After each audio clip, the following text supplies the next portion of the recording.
He's a greatest ever in the history of our country. But it had to be done. It's something that had to be done. Mr. President, thank you so much. Which countries will be negotiating first? Do you have any criteria? Because, for example, Brazil and the UK, they do not have deficits with the US. They have a surplus. They do not have a surplus. They have a deficit with the US. So what is the criteria? And also, would you consider talking or meeting with Xi Jinping? Yeah, sure. He's a friend of mine. I like him. President Xi, I like him. I respect him. But they haven't treated our country right. Sure, I'd meet with him. On the other countries, we have Japan is here, and South Korea is here, and others are here, and we're trying to see them. It's from what I hear, it's much more than 75. I said 75 plus. So many. It's everybody wants to make a deal, actually, and you know we want to do what's right for our country. We also want to do what's right for the world. The world is important. I mean, it's the world, right? And I think we're going to make a lot of people very happy. And I think investing in the United States of America will be the greatest investment that anybody's ever made. Mr. President, we still expect to see the sectoral tariffs, so the pharmaceuticals, steel. Is that something you're still considering moving forward? Yeah, well, I will be, because we want them coming back. You know, we realized during COVID that we don't make our drugs and our pharmaceuticals in this country. So I realized that. And it was a big realization. We had to go to China to get drugs. We had to go to other places. I won't even mention the names, but we had to go to other places. We don't make it. And that's because we let them leave. And now if they want to come back, we're going to put tariffs on the pharmaceutical companies, and they're going to all want to come back. They're going to come back.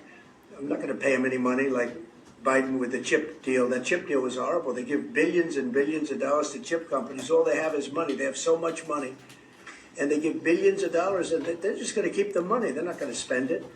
And the only thing that's going to bring them back is you say, we have a barrier. You have to pay 50% or 100% or 200%. And if they have to pay that, they're going to say, we're not going to pay that. We're going to build here.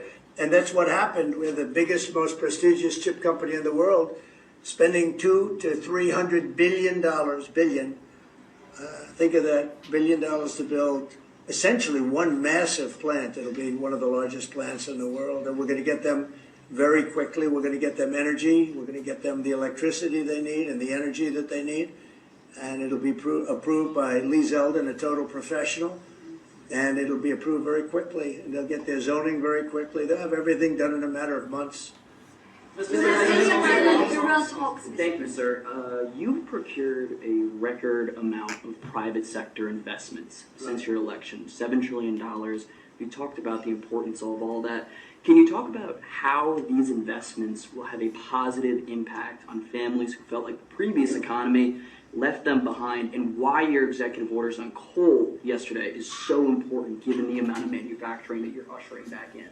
Thank you. And which is correct. We have, I would say, more than $7 trillion now, right, of investment coming in. Apple is coming in for $500 billion alone. We have other companies coming in with massive numbers.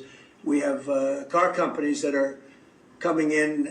No, we've never seen anything like it. Maybe in the 1940s or 50s or something, but we've never seen anything like it. They had 3 plants canceled in Mexico. Not that we want to hurt Mexico, but we're for us. And that's what my job is. It's not to take care of other countries, but I want to help other countries as much as I can, but we have to take care of America first, and it's about America first. So we have many, many companies coming in that would have never come in if we didn't win the election and then put the tariffs on. And they're coming in because when they build in the United States, there are no tariffs. You don't have to pay any tariffs.